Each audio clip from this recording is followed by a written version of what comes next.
Hi everybody, Jeremy here. I cover climate change for Euronews. I wanted to share some of the highlights of a panel discussion we just had about wildfires and the real risks that they pose to us here in Europe. One of the most powerful points came from Catalina Stoof, who is a wildfire expert from the Netherlands. She says in her country, the government just hasn't understood the scale of the problem, and she had this stark message. I'm really afraid that for anything to happen, for us to create fire policy and increase awareness and all those kind of things, I'm afraid that people will need to get killed. I'm afraid that we need a disaster. And we need a disaster before anything happens here. We also had a guest with real frontline firefighting experience, Marc Castelnou from the Catalan Fire Service. He says that fires are now so hot that they're close to the limit of what fire crews can stand. The capacity we have for fighting against those fires is getting really small. And that is the same in France, in Portugal, in California, in South Africa, in Australia, in Chile, in Argentina. So that's the drama that is unfolding. There's also the health threat from all of that smoke. Mark Parrington from the Copernicus Atmosphere Monitoring Service talked us through a map showing the air pollution from the fires across France and Spain.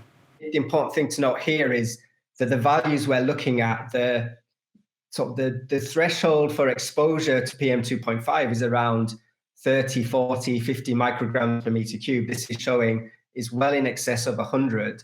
Wow. And that's also an indicator for just how strong and how persistent those fires were in the summer. And this is just you're saying that there will be serious health effects there in that part of France related to those fires then?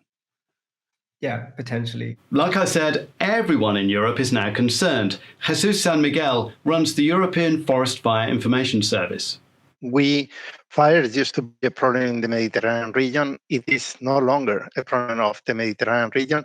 There are many fires that are occurring in Central Europe, like this year, Germany, Slovenia, areas that they normally had no fires. They're having them and they're not prepared. So what should we do? Well, one big goal is to raise public awareness. Lionel Berthet from the French government talked us through these public information posters.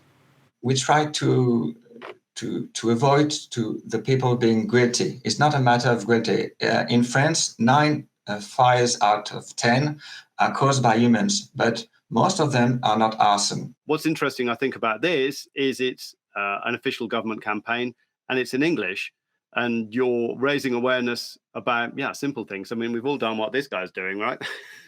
Because those marshmallows are very good. Fire is a necessary part in the landscape. We need to have fires, but we need to talk about where we want it to burn, how we want it to burn, when we want it to burn. And that information, that needs to guide how we manage the landscape. That conversation needs to happen now because areas in northern and central Europe can still grow plenty of vegetation or fuel during their warm, wet winters and springs. But then they have these long, hot summers when the flames can take hold. You have a lot more fuel than I have. UK, Denmark, Germany, Netherlands, you grow almost 5 times more fuel per year than I grow. So your fires are going to get worse. If you have time, it's really worth following the link and watching the entire discussion because it's really fascinating, some amazing insights. If you want to understand how our planet is changing with all of the latest data from the Copernicus Climate Change Service, have a look at euronews.com/climate now. I'll see you soon.